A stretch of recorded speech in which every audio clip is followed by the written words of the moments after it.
नमस्कार दोस्तों, जिस वक्त पूरा देश जो है वो नए साल का जश्न मना रहा था, उस दौरान लोकतंत्र के चौथा स्तंभ कहे जाने वाले एक पत्रकार छत्तीसगढ़ के बीजापुर इलाके के मुकेश चंद्राकर नाम का ये पत्रकार था और इसके तीन चचेरे भाई जो है सुरेश चंद्राकर, इसके अलावा दो और भाई थे, एक उनका मुनीम था। इन लोगों ने उसको नए साल की संध्या को मारकर दफना दिया सेप्टिक टैंक में।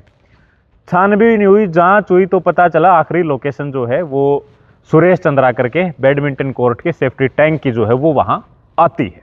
तो इन सारी चीज़ों के ऊपर बातचीत करने के लिए हमारे साथ कुलदीप हैं और ये मीडिया के ऊपर रिसर्च भी कर रहे हैं और इंडिपेंडेंट जर्नलिस्ट भी हैं। तो कुलदीप, मैं आपसे जानना चाहूँगा, ये इतनी बड़ी घटना जो है वो छत्तीसगढ़ में हो जाती है और वहाँ जो बयानबाजियाँ वो ये चल रही हैं कि इस ठेकेदार का रिश्ता बीजेपी के साथ है, बीजेपी का रिश्ता कांग्रेस के साथ है।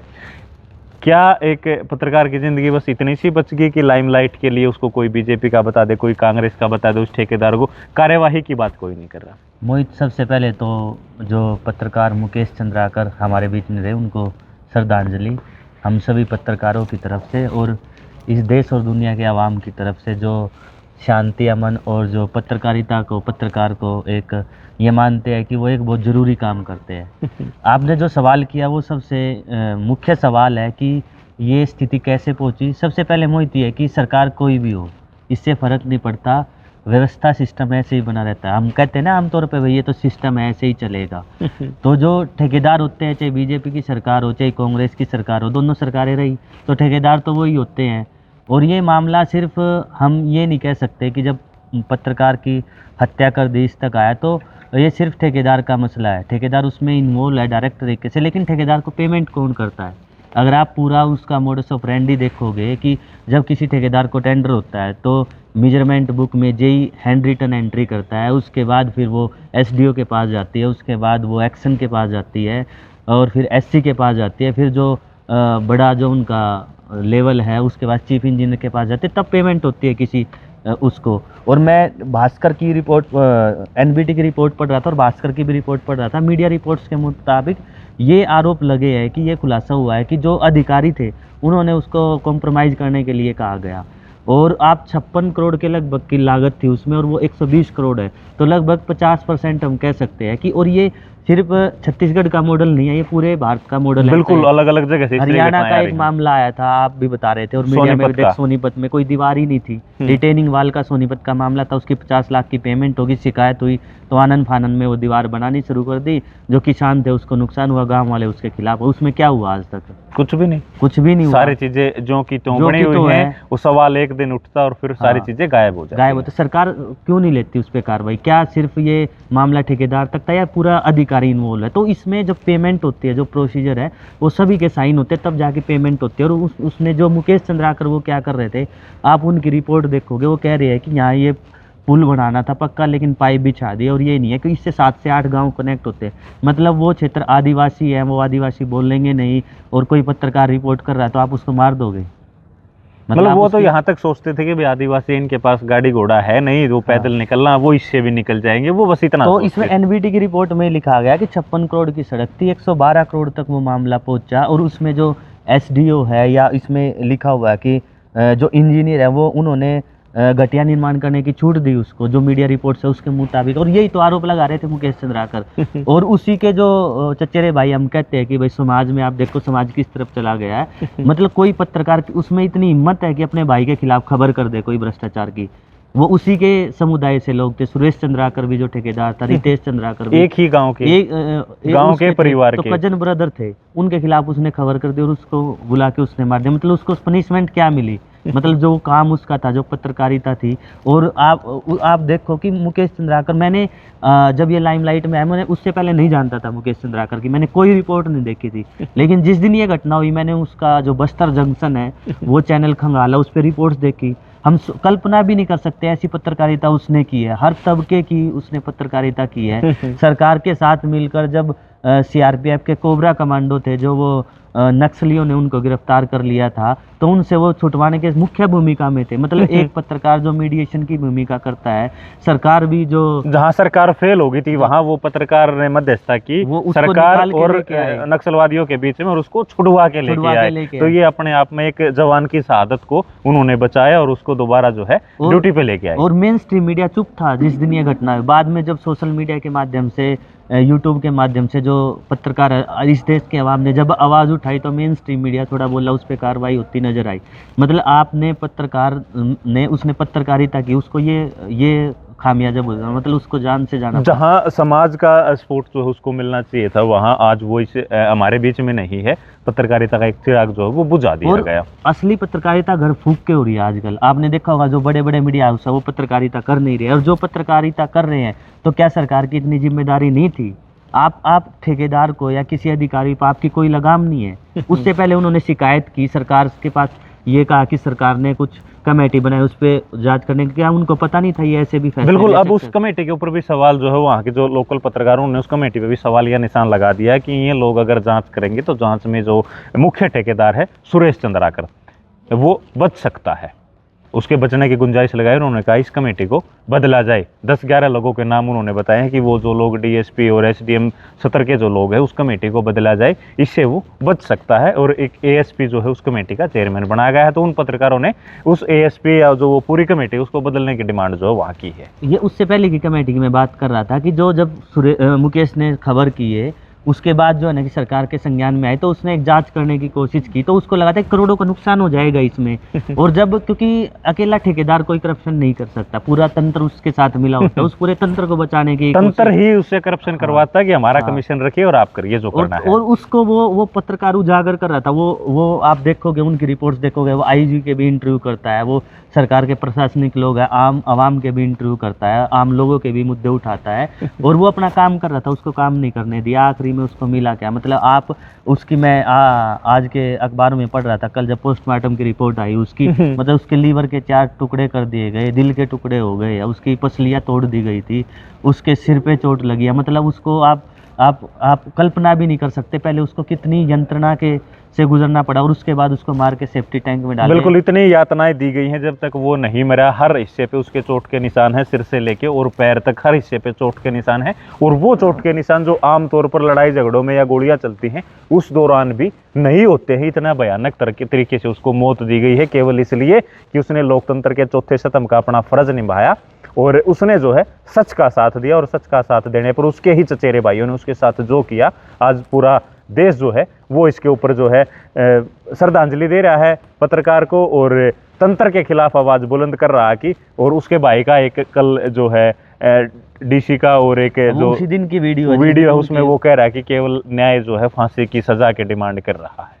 तो उसमें आप वो देखो, उसका भाई भी पत्रकार है, वो उस वीडियो को आप देखोगे आपके रोंगटे खड़े कर देंगे। वो कह रहा है कि मैंने मुकेश को मोबाइल पकड़ना सिखाया, मैंने उसको बोलना सिखाया, मैंने उसको पत्रकारिता सिखाई कि कैसे पत्रकारिता की है। और अभी उसके 1,60,000 से ज़्यादा सब्सक्राइबर थे उसके। मतलब यहाँ तक वो कैसे पहुँचा है? उसने बहुत लंबे समय से पत्रकारिता करके एक चीज़ें जोड़ के तब जाके यहाँ तक वो पहुँचा। मैंने उसको सिखाया, तो वो तो उससे स्तब्ध था, उसको समझ नहीं आ रहा था क्या। तो उसके जो फैमिली है उसको तो नुकसान है ही, और पत्रकारिता जगत में कि जो इन्वेस्टिगेटिव जर्नलिज्म करते हैं उनके लिए सबसे बड़ी क्षति है। बिल्कुल। और सरकार, हमने देखा होगा कि मैं आपको अगर साकेत आनंद है जो जर्नलिस्ट है, उन्होंने अपने ट्विटर पे लिखा था, ऐसे बहुत सारी घटनाएं हैं मोहित। अगर मैं बात करूं तो इतने नाम है पत्रकारों के जिन पे हमले, कभी गाड़ियां चढ़ा दी जाती है, कभी उनको मार दिया जाता है। और शशिकांत वारिसे थे महाराष्ट्र से, सुभाष कुमार बिहार से, अविनाश झा बिहार से, रमन कश्यप यूपी, सुलभ श्रीवास्तव यूपी, चेन्ना केसेवुलू आंध्र प्रदेश से, शुभम उत्तर प्रदेश से, राकेश उत्तर प्रदेश से, संदीप शर्मा एमपी से, सुजात बुखारी कश्मीर से, दर्जनों लोगों की लंबी लिस्ट है। ऐसी बहुत सारी लंबी लिस्ट है। ये तो वो पत्रकार है जिनका पता है, और ये टाइम लाइन के पत्रकार नहीं है। जो पत्रकारिता वो जो बिल्कुल हाशिए पे ग्राउंड पे रह के जर्नलिज्म कर रहे हैं, वो दिल्ली नहीं बैठते, वो ग्राउंड पे रह के ग्राउंड के एक्चुअल हालात दिखाते हैं, अपने इलाके की हालात दिखाते हैं, शासन प्रशासन को भी, और जनता की आवाज जो है वहां तक पहुंचाने का प्रयास करते हैं कि उन लोगों को पता चले कि एक्चुअल में इन लोगों की समस्याएं क्या है। और आमतौर पर कुलदीप आप रिसर्च कर रहे हो इसके ऊपर, आपको बड़े अच्छे से पता होगा इंडिपेंडेंट जर्नलिस्ट पत्रकार तब करता है जब उसको ये लगता है कि मेन स्ट्रीम संस्थान में उसके जगह ही नहीं है। जगह नहीं है उसकी या उसकी पत्रकारिता की। मैं काफ़ी दिनों से इस पे काम कर रहा हूँ, तो मैंने देखा कि पिछले लंबे समय से जब से ये चीज़ें बदली है, मीडिया मेन जर्नलिस्ट तो छोड़ दिए, आखिरी जो लास्ट स्टोन है उनके लिए, माइलस्टोन है यूट्यूब है। यूट्यूब भी जिस दिन ख़त्म हो जाएगा, जिस दिन कार्रवाई हो जाएगी, उसके बाद वो जाएंगे कहाँ, पत्रकारिता कहाँ करेंगे। हरियाणा में आप देख लीजिए, किसान आंदोलन अब भी चला, खन्नौरी बॉर्डर पे जगजीत सिंह डल्लेवाल है जो आमरण अनशन पे बैठे हुए हैं, उसको आप जैसे यूट्यूबर ही तो कवर करते हैं। मनदीप पुनिया, उसको गिरफ्तार कर लिया गया था, उन्होंने खबरें की। आप कप्पन सिद्दीकी देख लो, जो हाथरस में घटना हुई थी उसको कवर करने आए। मोहम्मद जुबैर को देख लो, तब भी देखे मोहम्मद जुबैर ओल्ट न्यूज़ के, पूरी दुनिया में किसी ने फेक न्यूज़ के खिलाफ कोई काम किया है तो वो मोहम्मद जुबैर सबसे पहला नाम है, उसको उस पर कार्रवाई हो जाती है। तो जो लोग अपना घर फूंक के पत्रकारिता कर रहे हैं, तो उनके लिए एक टाइम पे समाज भी खड़ा नहीं होता, एक टाइम पे बाकी चीज़ें भी खड़ी नहीं होती, लेकिन वो लगे हुए क्योंकि उनको पता है। और पत्रकार करता क्या है मोहित, पत्रकार का काम तो ये है ना कि भाई सरकार की ये खामी है, हम आपको बता रहे हैं, या तो सुधर जाओ, नहीं तो जनता आपको बदल देगी आने वाले चुनाव में या उसमें। तो वो तो एक आईना दिखाता है, वो ये भी नहीं कह रहा कि मैं इस सिस्टम को बदल ही रहा हूँ, मैं तो ये बता रहा हूँ इस सिस्टम में ये खामियां है, और वो जनता और सरकार के सामने लेके आता है। लेकिन उसको सभी राइवलरी के तौर पर देखते हैं कि ये हमारे खिलाफ काम कर रहा है। तो आज के समय में सबसे मुश्किल समय है। हालांकि कोई स्वर्णिम दौर नहीं रहा पत्रकारिता का हिंदुस्तान में। हमारा जो प्रेस फ्रीडम इंडेक्स देखोगे बहुत निचले स्तर हाँ, पर है। लगभग 150 के बाद 171-72वां नंबर है शायद, कुछ तो ऐसा है। उसमें है, तो मतलब बहुत पीछे है। तो उसमें आप देखो कि आज सबसे मुश्किल दौर में लोग पत्रकारिता कर रहे हैं, और जो कर रहे हैं वो ही इस जो पत्रकारिता की जोत को जलाए रखेंगे। बिल्कुल। अच्छा कुलदीप, एक बात और, जो लोग अब जो जर्नलिज्म में आना चाह रहे हैं, इंडिपेंडेंट जर्नलिज्म कर रहे हैं, उन लोगों को क्या सीखना चाहिए इससे? उन लोगों को यही है कि हमारे लिए तो मुकेश चंद्राकर हमेशा एक मिसाल के तौर पर रहेंगे।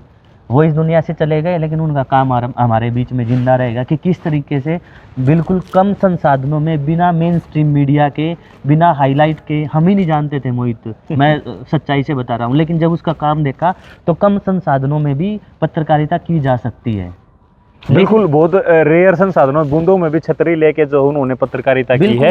ये हालात जो है उसने वहाँ के एक्चुअल हालात जो है दिखाए हैं, और उन हालात का खामियाजा आज वो भुगत रहा है, हमारे बीच में नहीं है, उसको श्रद्धांजलि है। लेकिन हालात इतने पैदा कर दिए कि आप सोच के देखिए, एक वो पत्रकार जो खामियों को उजागर करके शासन प्रशासन के सामने लेके जा रहा है, और उस पत्रकार के जो उसको जो मौत दी जाती है, उसको जो यातनाएं दी जाती हैं, वो आमतौर पर क्या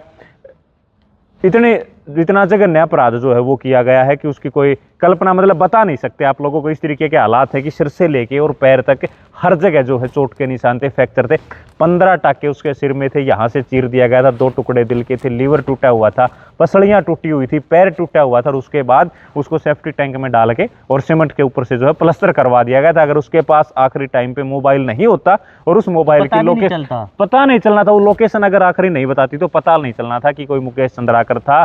एक गुमशुदगी की फाइल दर्ज होती और वो फाइल जो है फाइल बन के रह जाती, ना कल को कोई पूछता, ना कोई पूछने वाला होता। और जो फिर गबन होना था, जो क्योंकि लगभग 100% अमाउंट जो 56 करोड़ से 120 करोड़ जो मामला गया, मतलब 100% से भी ज़्यादा जो अमाउंट है वो बढ़ा दी गई, वो अधिकारियों में बढ़ता, सारी चीज़ें खोती। लेकिन अब वो हमारे बीच में नहीं है, लेकिन वो सिस्टम को एक तमाचा मार के गया है, और एक ऐसा तमाचा मार के गया है जो पूरी दुनिया जो है जो वो अब देख रही है, और पूरी दुनिया इस तमाचे को याद रखेगी। इसमें लास्ट में बात ये कहना चाहूँगा, आप सिर्फ मुकेश चंद्राकर को उस तरीके से हम नहीं देख सकते, उसको देखो कि जो जनता के टैक्स के पैसे से रोड बनते हैं उसको उजागर किया। मतलब आपके टैक्स के पैसे से जो रोड बनते हैं उसमें कितने भ्रष्टाचार होते हैं। अगर आप देखोगे कि अगर आप हर स्टेट का उठा के देखोगे कि हर स्टेट की यही कहानी है मोहित बिल्कुल, उसमें से ठेकेदार से लेके जितने उच्च अधिकारी होते हैं सभी सम्मिलित होते हैं, सभी का परसेंटेज फिक्स होता है कि अगर 100 रुपये का टेंडर लगा है तो उसमें से जैसे इसके अकॉर्डिंग हम पता चले तो 50% तो 50 रुपये तो वैसे ही चले जाते हैं। बिल्कुल। अभी रिसेंटली एक रोहतक की जिला परिषद में एक मामला चला हुआ है, कुछ दिनों बाद वो मीडिया में आएगा, लाइमलाइट में आएगा,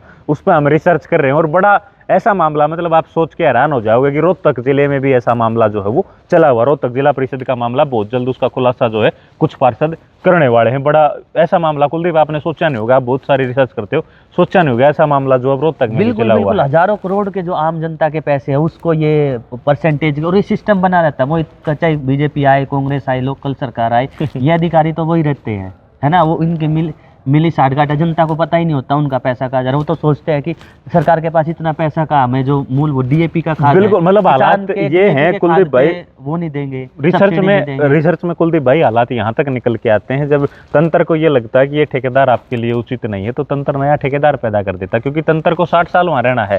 ठेकेदार 20 पैदा कर लो, 50 पैदा कर लो, ऐसे आदमी को टेंडर दिया जाएगा कि वो तंत्र के हिसाब से काम करेगा, तंत्र जो चाहता है वो करेगा, जिम्मेवारी वो लेगा लेकिन काम तंत्र के हिसाब से करेगा, और एक बड़ी अमाउंट जो है वो सेट कर ली जाएगी। तो ये हालात हैं। आज वो पत्रकार हमारे बीच में नहीं है, उसको दोबारा श्रद्धांजलि। और कुलदीप आपने समय दिया, रिसर्च आपने जो बताई लोगों को वो लोग सुन रहे हैं, शुक्रिया, धन्यवाद आपका भी।